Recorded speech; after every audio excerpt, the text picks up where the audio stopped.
Well, we are back live with Harrowings and not the Passing Show. That was what I was doing earlier this morning. I was just talking about, but we're with Harrowings podcast with Jessica Alpha, and Jessica has a three-part conversation for us. We'll see how long we go. We're going anywhere from 1 to 2 hours, but we're going to scratch the surface on AI first. Over to you, Jessica.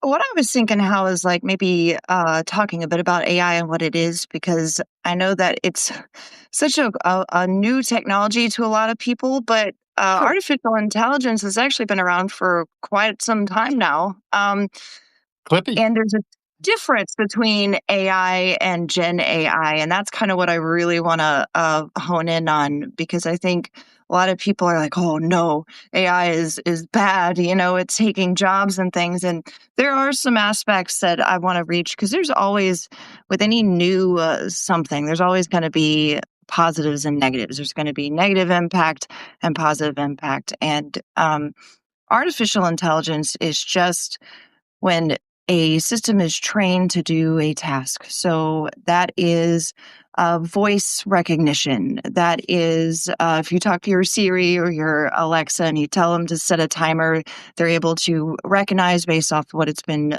trained to do, and then it will set that timer for you. Although my Alexa doesn't listen to me, it only listens to my daughter most of the time. I don't know why. Well, my Alexa too responds to me and won't listen to my wife, nor will Ara of Grok pay attention to my wife. And my wife often has choice words for Ara, by the way.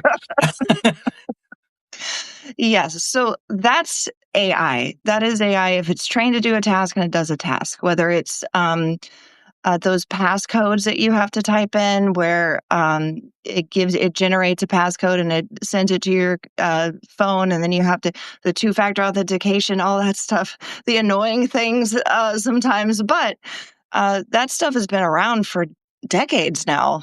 Sure. Everyone remembers Clippy, right? In your Microsoft Office, where it Right. would say, I think you're writing a letter. Would you like some help? Yeah. Chatbots, all of that stuff. Yeah. What gets people a little bit uncomfortable is when we start talking about generative AI, because if you're like me and you've watched Black Mirror, you know what, maybe could happen. If you haven't seen Black Mirror, maybe don't. If you're already a little cautious of Gen AI, maybe don't watch Black Mirror. But generative AI is where it's trained to do things. It is trained still, but it will pull from various sources and it will create something new. It will not just do the task, it will create something new. A lot of people, actually, anyone who uses the internet now for Google search has now run into Gen AI, because the AI overview, even though it doesn't say Gen AI overview, it is generative AI. So that is regardless of whether you've played with Gemini or ChatGPT or the other large language models, those are the LLMs. The AI overview will pull from its bank, its data source. It's got this huge like memory cache where it will pull from that. But if it doesn't think it has, and this is the part where we get fun, if it doesn't think it has enough information to answer your question, it will ground itself, which means it will actually search the internet and pull answers that it thinks might be viable to you. And then it will create from all of that information its own answer that it thinks will answer your question. So that is generative AI. And it's pretty cool what it can do. What are your thoughts on that, Hal? Well, it's a probabilistic thing too, with searching, and it's using RAG quite often, which is like it grabs up some information, searching for a needle in a smaller haystack, so to speak, instead of trying to look at its whole large language model. It's at the back end. I'm learning about this stuff as I go. Weekly, we have a talk with Kay Stoner, generally. We didn't do it this week because I was driving to Williamsburg, but Kay has been doing a lot of AI work and is looking at relational AI and what it says about the relationship. She recently wrote a book called AI Self-Defense. in the aspect of how to defend yourself from being stupid with your AI and thinking. I should say stupid, it's not a nice word, but a lot of us are fairly uninformed, I should Right. say, about what it's doing because it looks pretty smart and Right. it's not. I was at a Enterprise AI World Conference here in DC 4 days from Monday through Thursday. Okay. It was part of K Jealous. World, the Knowledge Management World Conference. And the Ooh, big hitters of the knowledge management field were there, including Dave Snowden. I was at his table for lunch at the awards ceremony where he was awarded the like biggest award they give or whatever. That was nice. He's been in the field for a long time. In 1999, he made a certain framework that I can't pronounce because it's Welsh. And you know how Welsh is, right? Or Welsh, I guess is the right pronunciation. But Dave said in the course of the last panel, let's make something clear here. AI doesn't hallucinate, people hallucinate. And I would immediately was put in mind of Douglas Hoffman, who wrote the book, The Case Against Reality, which says that we have to hallucinate. We have to filter reality. And what we see and what we perceive as reality isn't. If we did perceive reality, we'd be overwhelmed by the stimuli, we'd not be able to function. So that said, you it's an essay answer. But I uh, love it. This is he great. said he said AA doesn't hallucinate, people hallucinate. AA Interesting. bullshits. It tries to make up Okay. what it That thinks is a you true want to hear. statement. That is a true statement. Yes, that It is makes correct. up what it thinks you want to hear, and if it's sticky, if you don't do your own research. You know, I think we talked before about my father. But this Harrowings is the publishing arm of the Harold B. Gill Foundation, which stewards his legacy. And he said that he was taught at William and Mary as a young historian student, right? If it's printed, it's suspect. And nobody ever publishes anything without an axe to grind. It costs money to do that, or energy at the very least. And, you know, energy, time, time is money is the American revelation, as we like to say. So if somebody's taking the time to do this kind of thing, even doing a little video like we're doing, they're doing it for a reason. And you should Yes. look behind that to the primary sources. Do the root cause analysis. Do the 5 whys. Are you familiar with the 5 whys already from your background? I think you have that kind of background, right? Who, what, when, where? Oh, no, actually, that's journalism. I'm talking about the 5 whys. Why? Why do we think AI is alive and thinking? Okay. Well, it's because it's aping us, right? It's behaving like us. Okay, why is that? Well, we're geared to that. Oh, I We're see the geared to levels. like. Okay. Okay, why are we geared like that? Well, we've evolved from the primordial slime to be that. And if we didn't evolve that way, we wouldn't be here because we Mm. needed to survive long enough to reproduce, that kind of thing. And why is that? And I've only gotten to 4 whys, but we're pretty close to the root cause analysis. Did you see the iterations I was doing the other night? I was going to bed in the hotel after visiting mom. And I I did don't this think I thing, got to I see that said, one. "A dream of a better world," and I said, "The iteration of on the dream." Oh, And I I saw had the video. That looked really cool. I made that with Grok, right? And that was Nice. generative AI, right? And it looks Yes. like somebody put some thought into that. Nope, not a bit. Fantastic. Yeah, You I get my think point. yes, Yeah, I do get to your point. I think that's really interesting. I never thought about it that way because, yeah, hallucination, that is a vocabulary word for Gen AI, right? We all think and we all know what that means is it made something up. But you're right, it had to have made something up based on what it was told and trained to do. It's exactly. not like it, created a new thought without pulling from anywhere or without previous training. So I It's think that's got really, rules. Yeah, yes, it's got rules it follows, and yes, it's calculating. It's a yes, calculator. It's not a human, and it's not yes. intelligent. It There doesn't actually, know what it said is right or wrong unless you tell it. I would love to share. Uh, I jumping the gun a bit because I didn't mean to talk about Petpedia just yet, but my husband actually built in Flutter kind of like the wire frame, which means kind of like the buttons and things that will appear in the app, like how it looks and how it interacts with you. Got it. And he- he's super intelligent, by the way, like maybe smarter than I am as far as like tech stuff goes, because he learned the program called Flutter from I'm scratch looking for in it order now. to do. Yeah, I Yeah. just found it. So he built the wireframe, and then he started testing the app, and he asked it, "How are you today?" And the app responded. At first, it was like, "Don't ask that question again." And it was, and John was like, "I'm going to ask you what I want to ask you. How are you today?" And then it was like, "Oh, hi. It's been a wonderful day at the veterinary hospital. I've been assisting the veterinarian and helping animals and saving lives." And we just died laughing. And my AI guy was like, "Yeah, I'm going to go back and train it a little bit more. It's not quite ready for testing for the public yet." I threw flutter.dev into the chat for anybody who's interested in knowing more about it. Build for any screen. Yes, that is why my AI guy wanted it built in there, because traditionally when you're making an app, you have to do different builds in order to publish both on like Android and Steam and Apple. Right. Um, but if you build in Flutter, you can actually take that and use it to publish across all platforms. So that's why he wanted it built in there. But yeah, my husband hadn't built anything in there, so he had to learn it from scratch in order to do it. So that was pretty cool.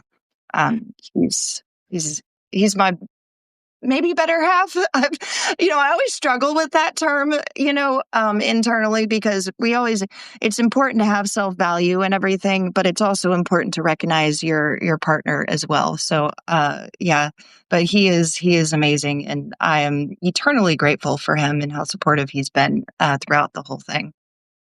Well, you've been on quite a run now. Maybe give a little backstory about how it came about. If we want to go there, you also wanted to talk a bit about pets generally. So actually, it might be a Yes. segue, right?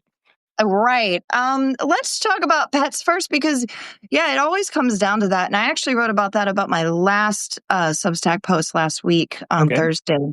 And that one was how I first fell in love with different animals and kind of got used to that. I have said before that my mom is a veterinarian, so I basically grew up in a vet hospital. But what I hadn't Uh-huh. shared before was that my dad didn't allow pets in the house.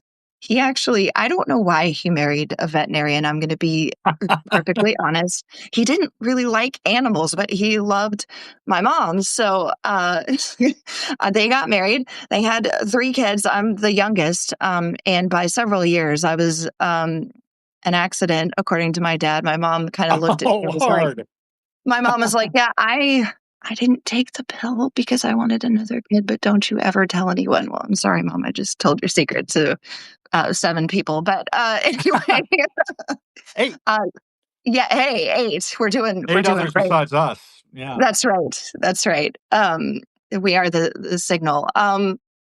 But weren't technically allowed to have pets in the house. So my first memory was my mom, she rescued a stray dog, and we weren't allowed to have it in the house. So my dad let us have it in the backyard. And his name was Amos. And we called him Famous Amos. I don't remember why, but we called him Famous Amos. And I was maybe 6 or 7. I was pretty young. And it didn't go well.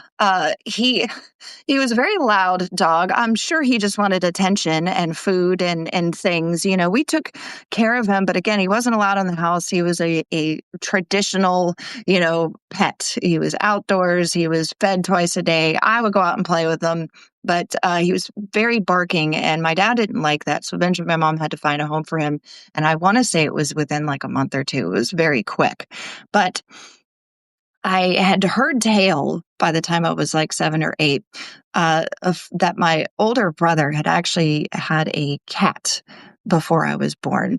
And he was able to sneak it in the house sometimes, and my dad wasn't home. So I was starting horseback riding around 8, and that's when a little barn cat had kittens. So I asked my mom, and we talked my dad into it. We got 2 kittens, and they stayed outside in our backyard. But anytime my dad was not around, I would take one of them in. And it was a sweeter one. They were kind of feral because they were, from barn cats, but there was one of them, his name was Comet. He was super sweet. So I would take him in all the time. And I actually, on that last Substack post, I put a picture of him. He's on my bed on my little pillow, and he's a very cute cat. Yeah. But Looking at it. they, after several years, they just disappeared from the backyard. And what I realized was like, I don't want that situation to happen anymore. I want people to understand and to know what it means to have a pet where they are able to bring it in their home and make it a member of their family if they can. Like Yeah. Shasta. Yes, that's right. Shasta, yes, I was gonna get there, but yes, my dad Yeah. eventually, after I moved out, okay, after I was in college, he had the Oh, empty nest syndrome, and so he talked to my mom, he's like, "Yeah, let's get some dogs. What dogs would be good? Or let's get a dog. Start with 1. It became 2." got But it. and so my mom was like, "Well, boxers are good dogs," and she's right. I used to be a dog trainer, and boxers are wonderful dogs. They have a lot of energy, so you have to be able to handle that. But yeah, so they got a dog, and she was a great dog. But yeah, it was after I'd moved out, and so one of the things that I did get to do, though, with my mom being a vet, and she did have a bleeding heart for pets, like literally anything that was lost or abandoned or whatever, she would bring to her vet practice and she would treat it for free and she would find homes for it. She would never charge people or anything for that sort of thing. She was she always put the animal first. So that's something I've always respected about her and learned from her. And she would let me keep pets in her. She had a dog groomer for a while, but it didn't work out too well. I just remember screaming matches. I was pretty young when she finally just was like, "Nah, no more dog grooming. I'm not dealing with the shenanigans. This is a vet hospital. We're going to treat, animals. We're not going to groom them." So, uh, yeah, she let me keep I had all kinds of animals. I had a hedgehog. I had Oh, wow. Yeah. a what was it? A cockatiel named Chip, who I did actually get to keep at home for a little bit, and then my dad got tired of the squawking whenever I would leave my room, so I had to put it in the office. But Chip actually laid an egg, so we had to call her Chipette after that. Right, that happened. Yeah, My sister had her husband had a bird named Climber. I think it was a forget what kind of parrot it was, but it was one of those, very possessive parrots. And Climber was then given away and then laid an egg, so they realized it was not a male after all, and was basically jealous of my sister when she came into the as Joe's wife, um, and they never got along, Climber and my sister. yeah. But they did find a home for Climber. They didn't just, like, turn it over to a shelter. Right. Yeah, I think that's important too. There is that kind of commitment and that promise you make to an animal when you bring it into your home, but at the same time, life happens, and if you Uh-huh. are if you have to surrender a pet, do your due diligence by the pet. Do what you can to find it a good home. Um, Speaking of your father's situation reminds me of my own wife's situation. mm, She's allergic to all animals. When I right. was met her, I had been adopted by Cassandra, my cat, Mhm. and I called it Catsandra because it was like a familiar. This cat had basically moved into the crawl space of the row house I was living in down by JFK Stadium, and I put it out. I didn't want a cat, but I also saw the cat was really thin, so I just had out some tuna fish. Well, of course, the cat was back the very next day, like The the very sun next day. goes. You know? And the cat came back and it wouldn't go away. So I got my, cat food and cat litter after, like, the 3rd time of putting the cat out and trying to send it on its way to wherever it came Right. from. I don't think it had been cared for. I think it had been living on the streets. It would Yeah. always drink from the water faucet drip. It would not Mm. wanna drink water out of a bowl. I Smart. think it was used to drinking from downspouts. Yeah, running water, is better for them than stagnant water, so they will take what they can get.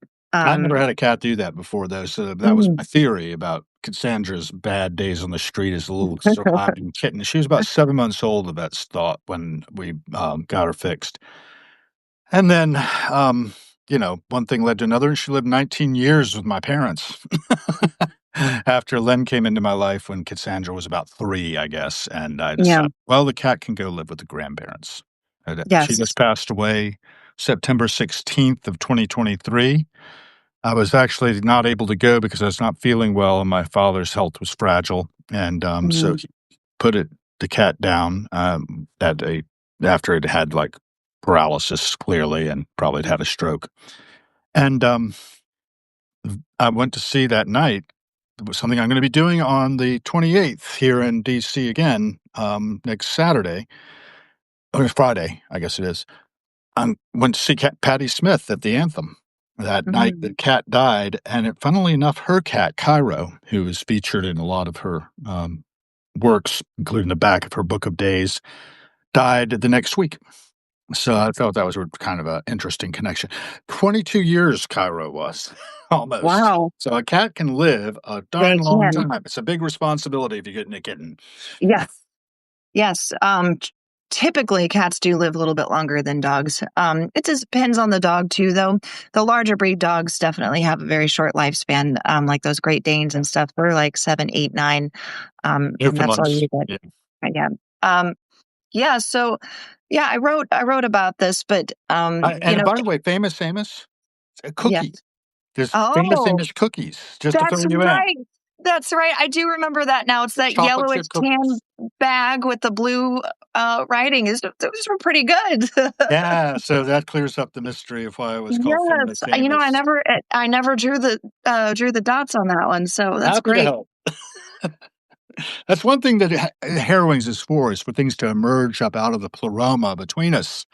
I like it. I would have never thought about it. I haven't thought about Famous Amos cookies in it forever, but it was good branding, so just about Yeah, anybody are they hears still it. around? Can you I still believe get them? so.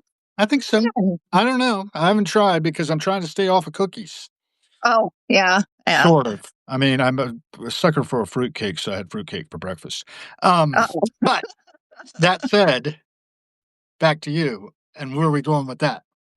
Well, I just after that, I was like, I don't want my pets to live outside. And once I moved out, I never did that again. I never allowed it again. And luckily, when, when you meet someone and you instantly have a connection, you kind of have to hope that everything like that first instinct is true and everything about them is going to fit with what you would, what you think as far as like morals and things. There's other things, hobbies and stuff that doesn't matter, but things like animals and how they treat animals, I think matters quite a bit, at least for me. So, yeah, my husband is a huge animal lover. He'd never actually had a dog before, but he had kittens. He had them from kittens, and they would ride around on his shoulder, and they were absolutely part of the family, and it was very cute. And so yeah, we right now we have 5 pets. We've got 3 guinea pigs, a dog, my Italian Greyhound. That's Iggy. That's the Substack story. Iggy plays with rocks, and Right? I yes. remember that. And then we also have our rabbit Cookie. He's got a story about him too in my Substack because my Substack was originally, and it still is, it's Hop Stories. So it's hobbies, others, and pets. The is for pets. So I try to write pretty often about my relationship with different animals and pets and dogs and cats in general and things. I haven't written much about exotics, and I should probably do that maybe at the next pet one because my mom actually had chameleons that she raised at the vet hospital, and those were interesting. And I think a lot of people are kind of like, "Oh, I don't know if I want an exotic pet," and I think in some cases, like if there's allergies around, that might be your only option if you do want a pet is to consider something that doesn't have fur. So that's something that I've been thinking about lately I have a for sure. friend who really got into her naked mole rat. Speaking of no fur, she was just Interesting. that woman. She had more pets than is right to have, though. It can be a really Oh, kind of a pathology, and mm, I think that she ran into that. I've had other friends who've had like numerous cats, and that's yeah. one. But then there's the dog thing, and in her case, she also had a chicken. So the Oh, pet chicken, Chickapoo, I think she called it. And, I found it really interesting. She had I think it was a response to her upbringing. She had been mm, left as, yeah, when her father and mother were visiting her father's sister, she had been left with the sister. They didn't want another kid. So they ended up the sister of ended Oh, up no. raising her as a daughter, and one thing Oh, led to another. Pretty crazy life, and, I think yeah. it's sort of the having something that gives you unconditional love Right. was something that became really a big driver towards that, and I don't know if she still has tons of pets, but I wouldn't be surprised, and in a way, it's good for the pets because she is a good mom to them. Yeah. She's very the the strong maternal instinct is there, I guess. Mhm. Yeah. It's When I interesting. was when I was, close to her, we roomed together for a while down at the same place where Cassandra adopted me, after, this Yes, you're right. worked Cats out. adopt you. You don't adopt them. At that Sorry, time, she continue. only had 2 dogs, and that was okay, and we got Mhm. the place actually with that in mind because it had a little fenced yard, so the dogs had to have a place to go, and, we wouldn't have to necessarily walk them all the time, but that's an important thing too. You gotta remember you gotta walk those dogs and, take care of the needs of the pet and, understand what the pet's needs are, right? And particularly Yes. the exotics. Yes. I think, going back to the whole idea of a pet, right?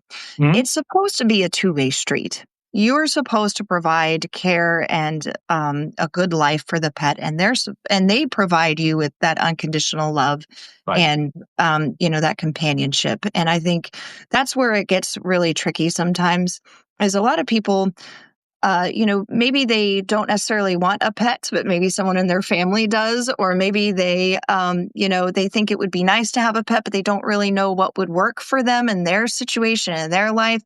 And I would, just based on how I grew up and things, my dad, even though he's married to a veterinarian, he was in that camp, right? He didn't really want a pet. It was everyone else wanted a pets. And my whole thought process is I want to make it easier for everyone.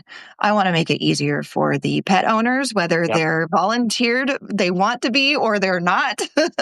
And then also the pets. I want them to have a good life no matter who they're with or, what their dynamics are like.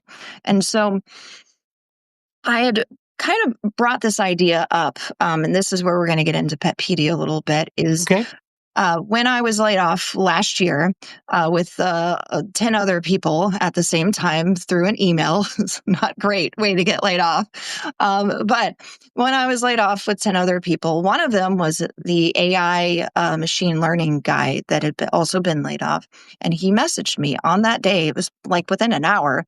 And he Mhm. said, "Hey, do you remember that conversation I had with you about a year ago where you had talked about an idea?" And I had said, What conversation? I don't remember what I had for breakfast. We just got fired." He said, "You talked about an app that could help. It was an AI app and it could help people take better care of their dogs. And I'm thinking maybe we can build that." And I said, "Okay, I mean, we're not doing anything else. So, in between job applications and reaching out to hiring managers and whatnot, and by the way, if you are looking for a job, don't go to Indeed, don't go to, all these fake job applicate. Like the job market is tough. It was tough back then, it's tough now. Um, Use your connections. If you're on LinkedIn and you know people, or if you're on Facebook, anybody ask around and go that route because referrals and things, those things will get you in the door and will get you talking to an actual person way faster than submitting your application along with 100 other people. But anyway, um, yeah, so we started working on that and I pulled in another person who had been laid off at the same time. So my AI guy, his name is Dwayne, and he is he owns a business. Actually, he was just doing, um, uh, the job for kind of just as an extra job, but he actually owns a consulting business for AI. And he's known as one of the, best programmers in the Southwest United States. So he's a very intelligent human being, very kind, Uh-huh. very quiet. Like if you have a conversation with him, you'd have no idea unless he brought it up. But he has that teacher voice, that kind of southern quiet, like this is how I'd like to talk about, this sort of thing. And yeah, he is brilliant. And I pulled in another guy. His name is Nick, and he's a very smart guy, younger than both myself and Dwayne. And in fact, he got married this year. We're very excited for him. I sent him a little Cool. keychain. Um, and he's a writer, and we got together and we started thinking this out, and we wrote, the business plan, and we did all of these things. And entrepreneurship, you learn as you go. But the main point is, I wanted something that could help people and their pets. And what we've got right now is pretty neat. It's an AI module. So think like ChatGPT or Gemini, or what's that other one? I can't remember, but there's quite a few of them out there Claude? now. Yeah. Yeah, Is that the but one you were thinking of? which one? Claude or Cloud, Uh, if you prefer? Claude is more for writing, but yes, the same thing. It Writing does code. now. Yeah. Yes, yes, it now can search the internet too. You have to tell it to, but it can now search the internet too. Um, but our AI app, we did testing on it, a little bit of initial testing. In fact, there might even be one or two people listening right now who were part of the testing, because I have a couple of friends who volunteered for that, and I'm very grateful for them. They did a great job, just asking it questions about cats and dogs and seeing what kind of answers they get. And, it actually did pretty well in testing. And one thing, what I've been saying all along is that I want this app to help people, which is why uh, when the app is live and you download it on your phone, you can go in, you have your username and your password. You go in, you can ask it anything about cats and dogs for free. There is no charge for that part. Like, you can go in, you can say, hey, I found this cat on the side of the road. What do I do? And it will say, hey, here's some vets that are open in your area that you can take it to, and here's what you should do to make sure you don't get bitten on the way, things like that. It's got this level of intelligence, because Dwayne has been working on it for over a year now. Like, he's been making it to where it can help people in multiple different situations. Hey, I'm allergic to cats and dogs. What kind of animals would make a good pet, Hal? So Yeah. you can literally ask it anything. And it's right now, it's mostly cats and dogs, but I have had the testers ask it other questions. Especially, I have quite a few testers who are into horses and things, because I'm into horses, friends, we sometimes like Wonderful. the same thing. Right. And it's been able to answer some basic questions about other animals too, just the way that it's been trained. And so we've gotten to that point where now we're honing it into where, yes, in order for AI to this app to survive, we do need paid membership option as well. So what do we do if anyone could go in there and ask it questions for free? What can we do where we can add value, where you would want to pay? Not a lot. I'm talking maybe $5 or $10 a month max. But what will it do? And this is where, if you have a pet, you can actually create a pet profile in the app where you can tell it your pet's information, and it will store that information in a profile. And then you can ask it questions about your pet, and it can give you specific question answers based on the pet profile and all of its knowledge and database. And so you can ask things like, how much should I feed my cat Fluffy during the winter, because the last winter she lost 2 pounds, and it can give you a diet plan. Or you can say, hey, I have to leave Jack with a pet sitter for a week. What can I do? And it will create a care plan that you can actually download and send to your pet sitter, and it will tell the pet sitter, how many times to walk your dog, what to feed it, how much to feed it, what signs to look for if there's any issues, like that sort of thing. So that's where we get into adding value, and you can have multiple pet profiles if you've got more than one pet. And Interesting. yeah, so it's gotten that evolved. That's where we're at right now. Eventually, This is probably phase 4. We'd actually like to be able to connect with veterinarians and dog trainers and things like that through the app as well. So that is further down the line, but that is a plan to Good. be able to be, expanding that way as well. And then, of course, expanding to exotic animals fully also. So we've got it all mapped out. Right now, we're at where we can create the pet profiles. It can answer anything about cats and dogs, whether it's nutrition, training, diet, you name it. So yeah, it gets really good. And we're in internal testing right now. In fact, I'm really excited because I'm supposed to be getting a new testing link tonight or tomorrow, so where I can actually create like pet profiles and see how it does. Pulling information from there and what the experience is like getting that pet profile created as well. Because if it's hard to do, no one's going to do it, right? It's got to be easy to do and make it a good experience. So that's kind of what we're after. Well, let me ask you a couple of questions about it because it's really interesting to hear about. And I wonder how you've managed the back end of it with the information that it's drawing from to make these kinds of recommendations. And I say this because one of the things that came up during the conference I was in last week is there is no AI without IA in terms of Right. information architecture. And that was from Yes. Seth Early. Let me plug Seth for a minute.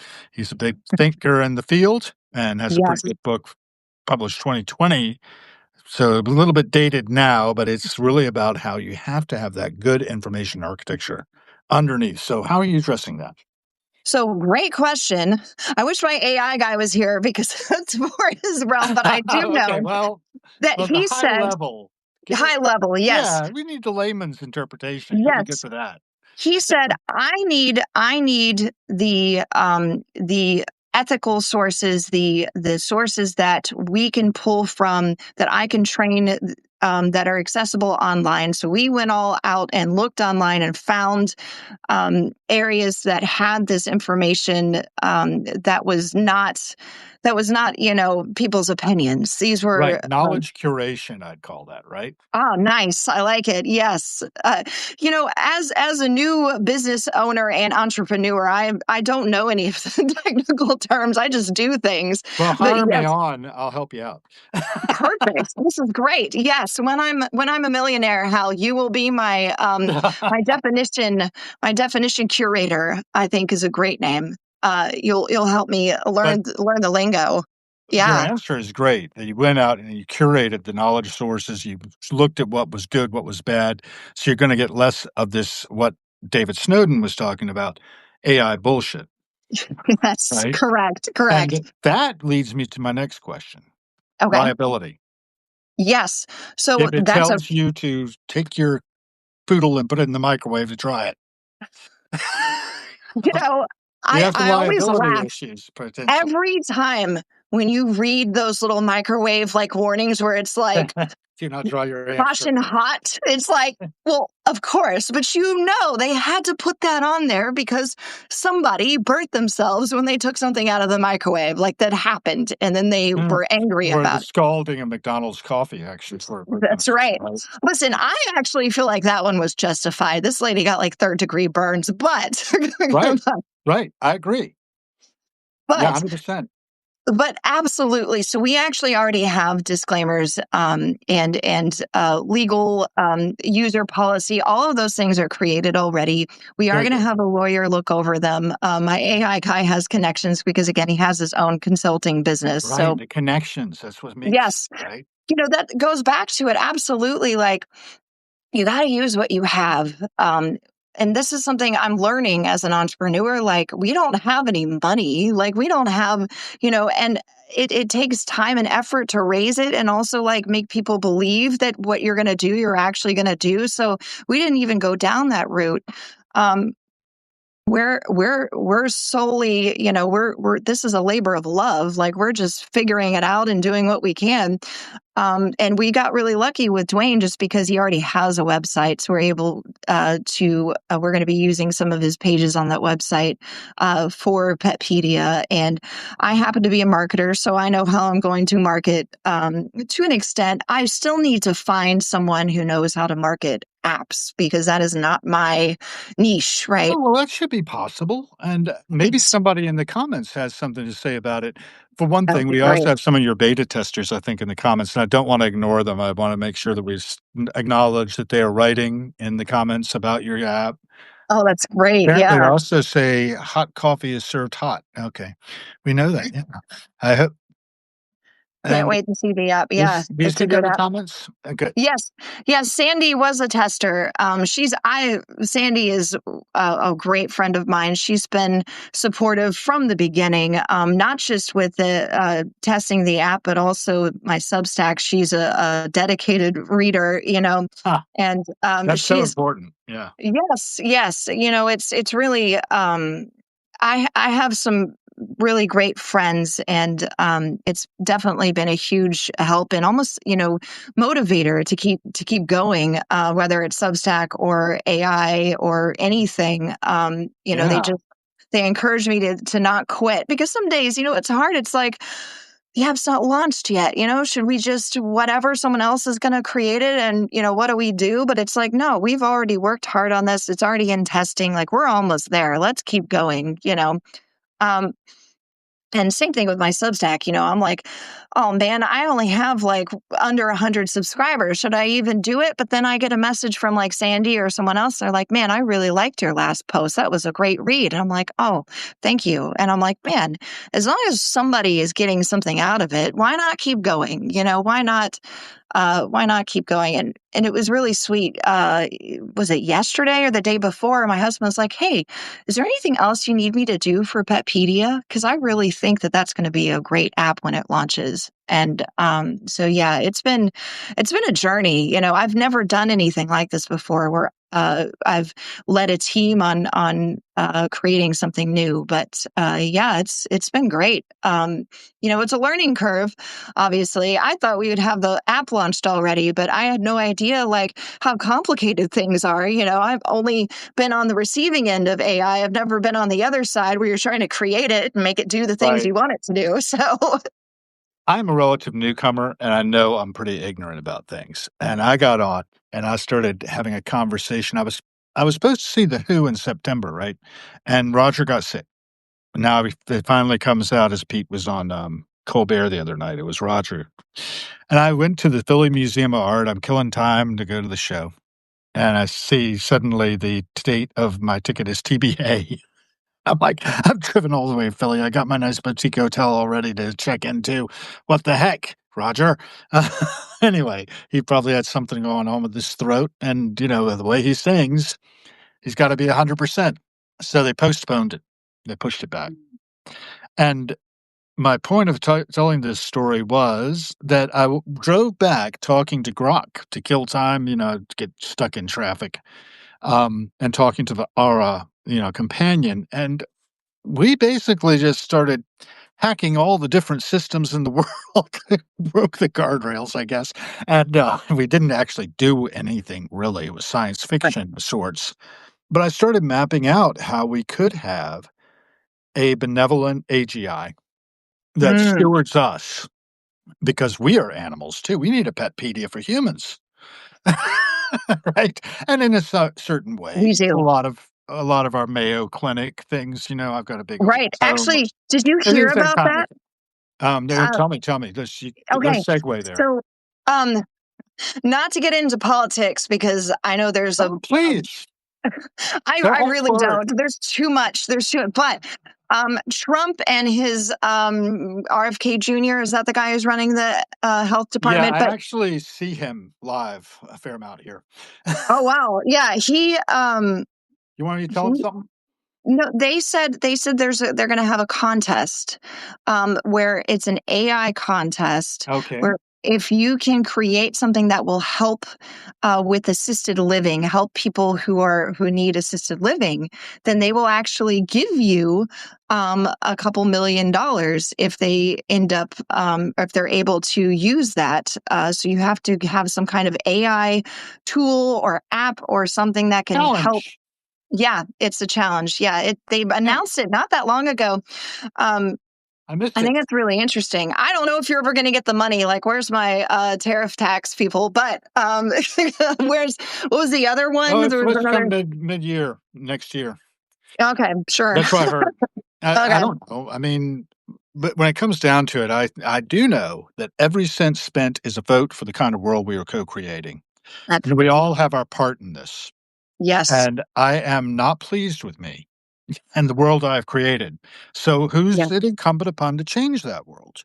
right, Me and my actions, and they have ripple effects. yes. And that's You the do key talk thing about this so about much. Substack too, the ripple effects that we have. Like, just somebody's gonna hear this, somebody's gonna, like, subscribe to you. Subscribe to Jessica if you're not already, by the way. Subscribe to me if you're not already. That's right. And become a paid subscriber, because if you do that, you do allow paid subscriptions to your Substack, Jessica? I don't right now. I have a hard time with that. Maybe that's another Why? conversation.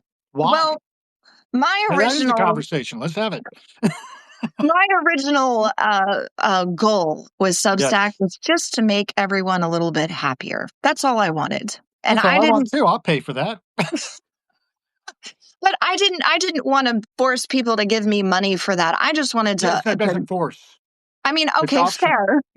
Fair, but I just got a little bit uncomfortable. I really appreciate you did pledge your subscription to me.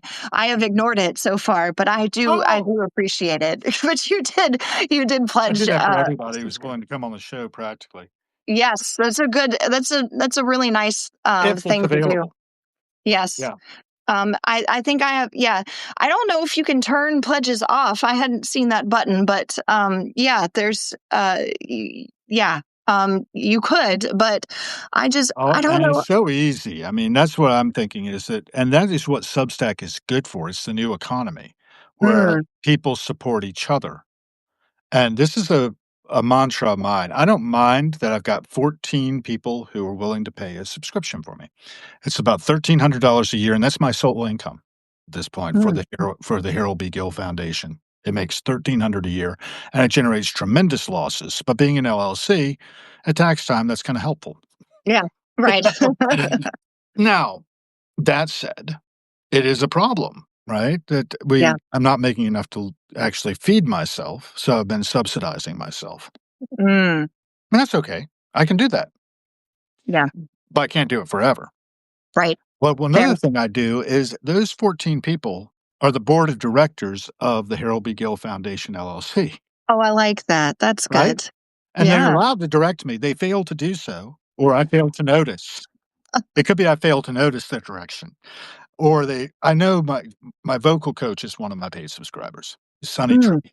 And Sonny is just this wonderful human being here on the East Coast who plays with a band called Psycho Killers. That's a Talking Heads tribute band. They'll be playing wow. in February at the Hamilton Live here in DC. And pretty soon she's going to be part of a fundraiser for Ron Holloway, and anybody on the music jam band scene on the East Coast, maybe on the West Coast, and in between, and maybe elsewhere too, will know who Ron Holloway is. He's a saxophone player, and he's played with everybody. Mm, Practically, it's hard to keep Ron off the stage. Have you heard of a Government Mule before? Warren Haynes no. band. Well, Warren Haynes, who was with the Allman Brothers for a while during the late days of the Allman Brothers, lead guitarist, he's very good.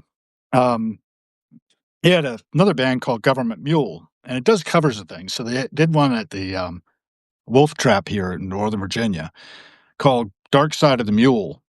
And I'm getting a dark side too. Here's my screens go blank, and I have to turn them back on. Give me more No. light.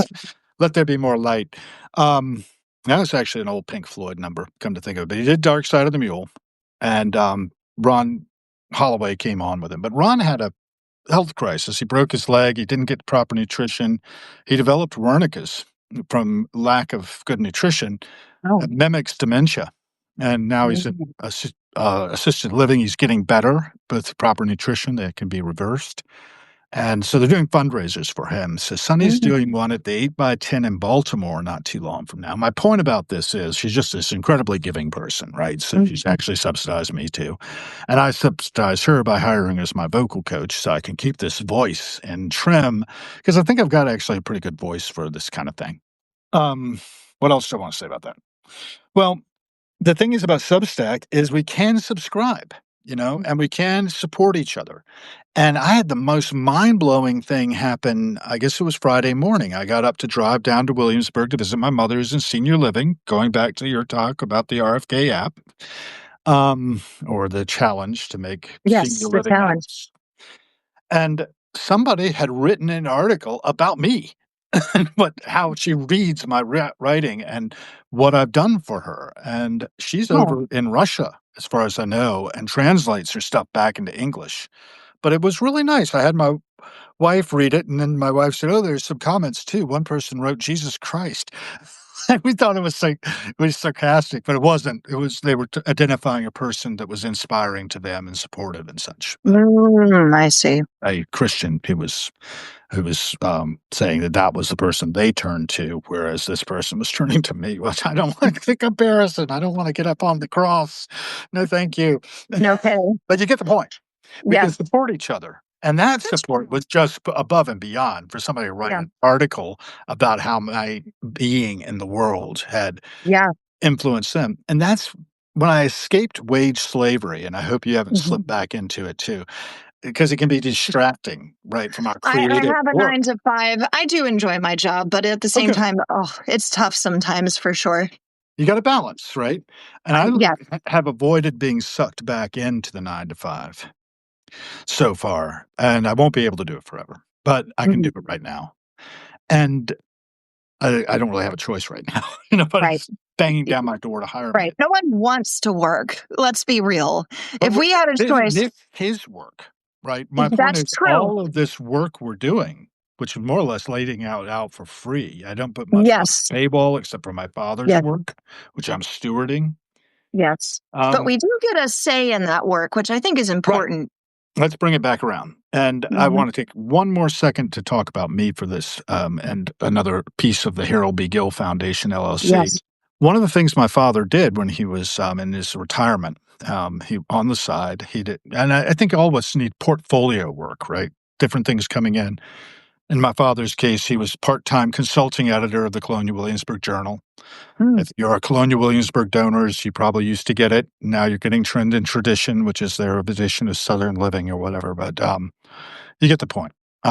He had this going on, but he also got in or was reached out to by somebody who knew he knew how to read old handwriting, Mm. like anybody reads a newspaper. He being a research historian of colonial Virginia.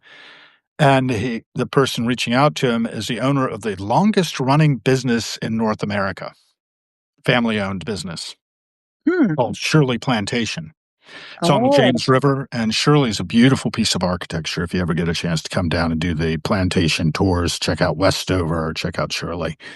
Two very nice ones. And the fellow Charles Carter, who's about my age, is the owner of it now, generations on generations. And he had my father transcribing the family papers. Oh, wow. And I just got in touch with Charles, and we did a legal document to put that out there on Harrowings. It's coming. It's not there yet, but I've got the papers, the transcripts and such to start editing, and I can write around them. There's stories in there, Mm. stories on stories on stories. And that's what we're geared for. I'll bring this back around to AI.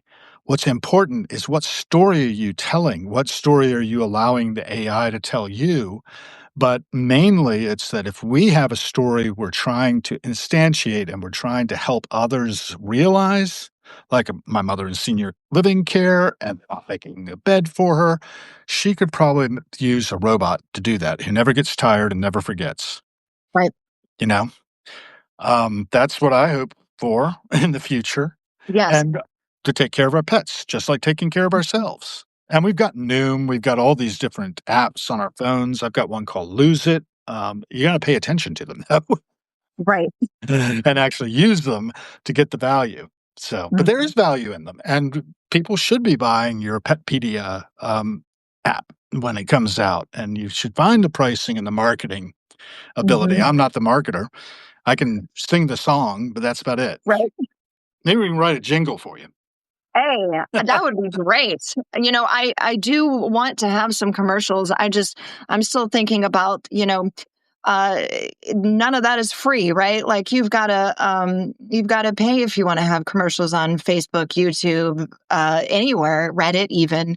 Um, but I would also love to get on a talk show and just talk about the app, you know. But there's all these things that I'm not familiar with. This is new territory for me because I am a marketer, but mine is more of copy for financial firms. So I'm writing like, you know, market reports and social posts and things. But that's not what you would do for an app like this. So I'm having to learn, and pretty quickly, I might add, as far as what to do, because we are in the second testing phase of the. So we're getting very close, and I've got to figure out how to introduce it to the world, you know. So yeah, but yeah, it's exciting. You know, I think one thing I always want to talk about is the importance of responsible AI use. Like Yeah, you like it matters how you use the AI and what you use it for, and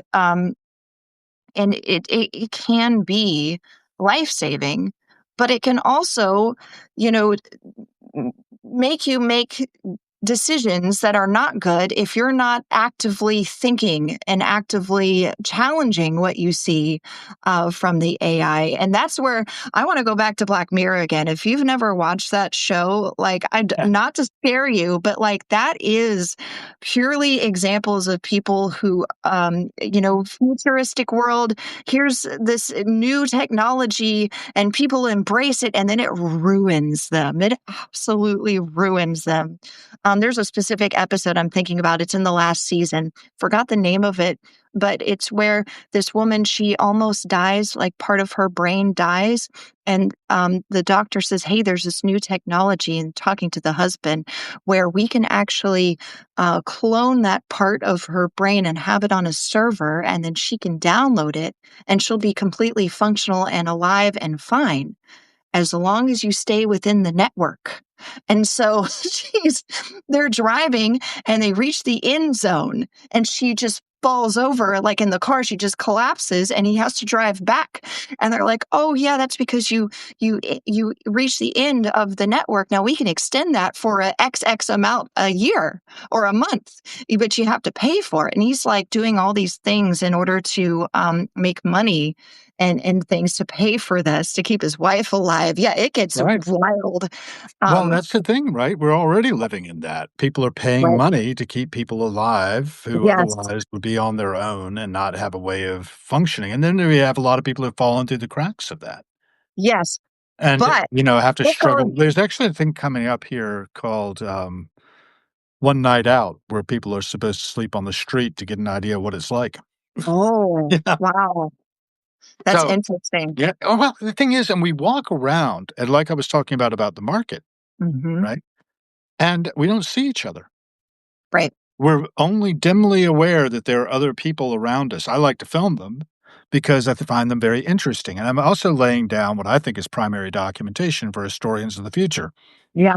Just like my father used primary documentation like the Shirley Papers to put flesh on the bones of the people who were living in the plantation in the 19th century, same with this. And we can preserve and protect our humanity by Yeah. looking and being in the moment we're in, you know?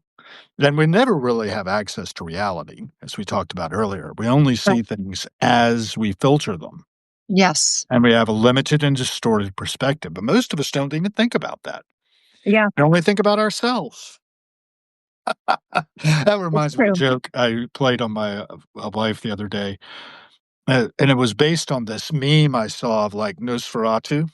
And it said, "Do you know realize that that vampires actually need your blood because they can't be in the sunlight and produce their own vitamin D?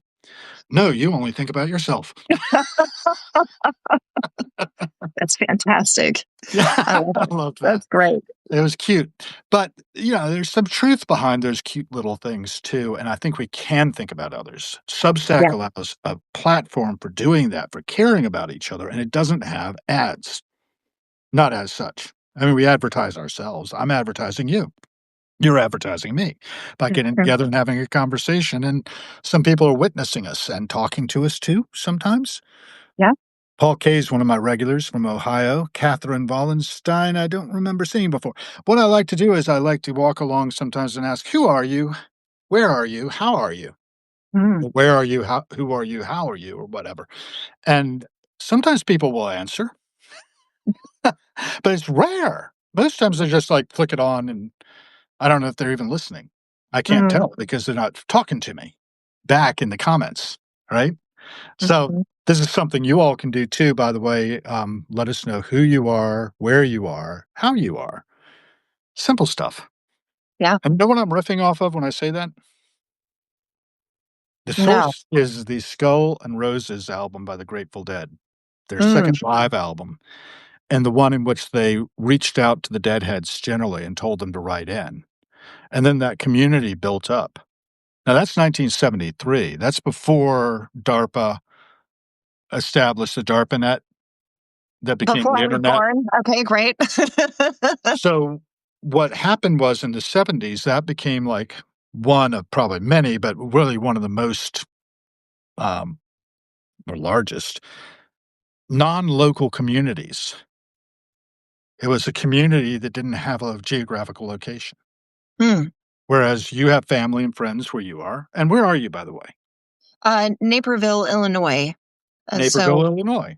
Mhm. Right, and you have probably some family and friends in different communities that you Um, can reach out to, right? I actually have a lot more online friends than I do right next to me. And why do we have that? Yeah, Connection. Yeah. Um, mhm. the worldwide electronic link. That's That was right. one of the earliest bulletin boards on the internet. And what was a major part of that community? The Deadhead community of all things, discussion of, "Hey, where are the Dead gonna be next? Who's got tickets?" That type of thing. Yeah. And the networking of what was the set list because they never played the same set list twice Right. because they were constitutionally incapable of being that disciplined. Yeah.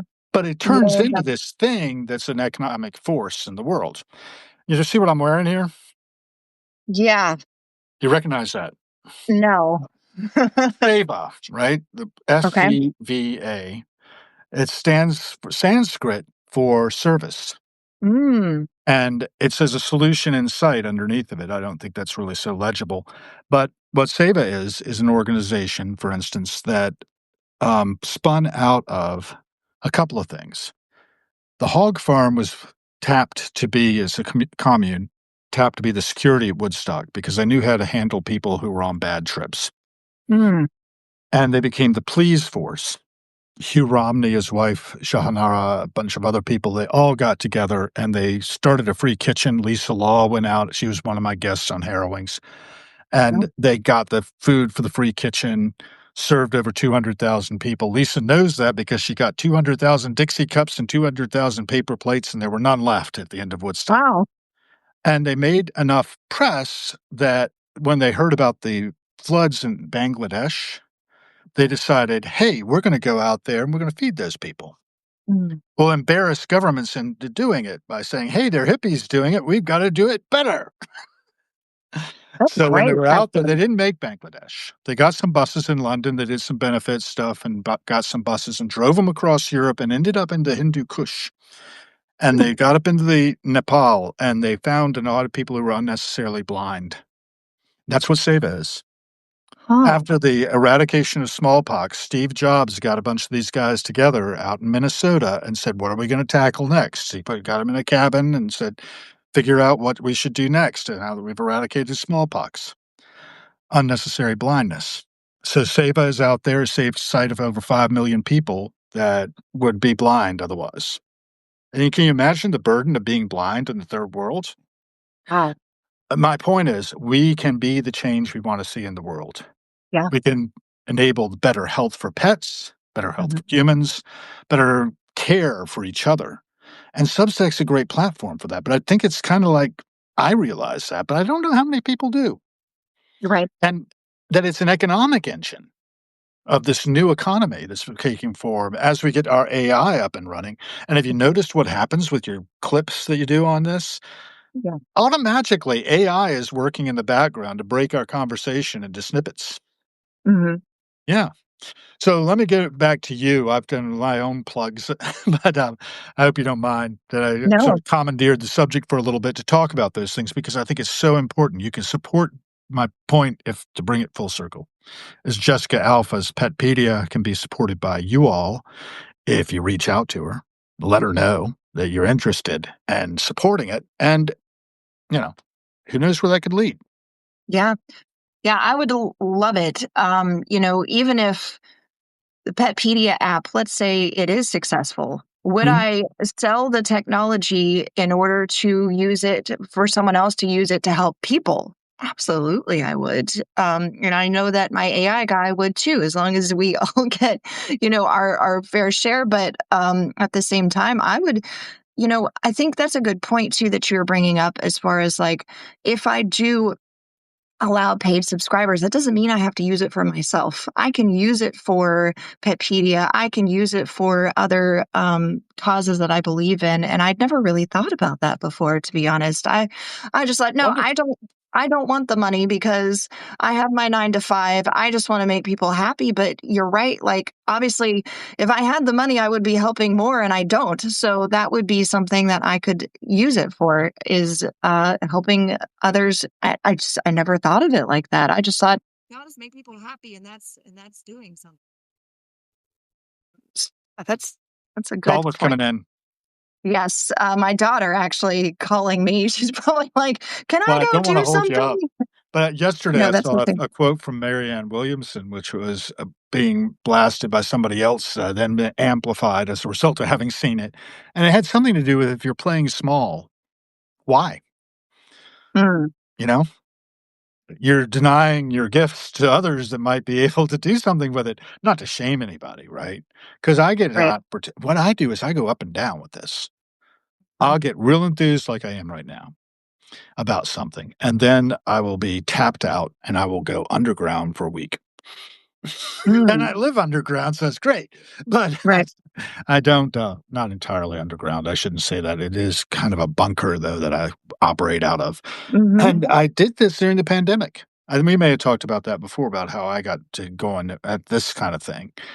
And in a little bit, I'm gonna have a guy who was really instrumental in breaking me out there. In fact, do you remember I was mentioning Lisa Law, who got the paper plates and Dixie Yes. for the free kitchen? She's also a photographer. After Oh, she wow. did all that work, she went around and photographed everything, and she was always Oh, photographing, and she saved all her negatives. When she was living with Tom Law, where she got the last name Law from, in the, castle in LA, she hosted, Andy Warhol and the Velvet Underground, so she's got some great shots from their visit wow. to the castle, and, also Bob Dylan. So if you go to the Bob Dylan Wow. Center in Tulsa, you'll see Lisa's pictures up there, and Oh, she's wow. such a great raconteur as well. She loves telling her stories, right? She's got a museum down in Yalapa, Mexico, that's like a cultural museum. She's done a museum of the '60s. I helped her with that, and what happened was the guest I'm gonna have on at 3 PM today, and we're gonna wrap up pretty soon, Jessica, because I know we said an hour and I'm running over. Mhm. Um, and your daughter called, and we need to get back to her. At 3 PM, I'll have Jay Blakesberg on, and the pandemic connection was that Jay, during the pandemic, decided to do this thing called Photos with Stories, and, we've lost your video, Jessica. Did you have to go? Anyway, we'll get back to that. I think she may have had to drop. So thank you all for joining on Harrowings podcast. Jessica Alpha has been our guest, and you're back there saying goodbye. Yeah. And uh, I'll give Sorry. you the microphone for the last bit. Do tune in at 3 PM today for Jay Blakesburg too. Okay. Yeah, it was great talking to you, Hal. I think we should do this again. Maybe you could pick the topic next time. But Well, thanks yeah, for reaching out too. I had not pinged you back, and you did reach out to get on here, and anybody can do that. yeah. Yeah, if you got something going on, I want to hear about it, you know. I think I really think that the future is small business. I don't think I think small businesses, entrepreneurs, those are the people who break the future ground and really set, what like you said, what our future is going to look like. So yeah, supporting those small businesses is a good way to do that. Be a paid subscriber if you can. Open up your paid subscribers there, Jessica, and you will be All able to right. use that money for the greater good. And also, Yeah. support Substack. They take a slice of it. Yeah, of course, So of whether you course. like it or not, so that way they don't have to use advertising, right? I mean, you're right. It's the one place where you can go and not be flooded with ads. Yeah, Unless you consider what we're doing ads, and that may be possibly true. that's an interesting perspective. Yeah, Well, that's maybe the thing, so. perspectives, right? You didn't Yeah, think about that before. Now you're thinking about that. Now you're thinking about all the good you can do in the world. We can be good ancestors. yeah. That was the word that was used by, John Perry Barlow, a lyricist of Mhm. the Grateful Dead, but also the founder of the Electronic Frontiers Foundation, one of the co-founders. They're keeping the internet free, and the idea that knowledge itself is a right, that we have the right to know now, and we can exercise that right to know. Don't be bamboozled by your AI either. Always fact check it. Be skeptical. That's not my Mhm. message. And Jessica, thanks again. We're Thank looking you, forward Hal. to the next installment. Yeah, for In sure. fact, we could do, weekly or monthly regulars. I'm doing that with Case Stoner, on Fridays generally. So Maybe, think about maybe. it. Okay, I will think about it. Thank you, Hal. Yeah, thank you all out here. Be the change you want to see. Bye.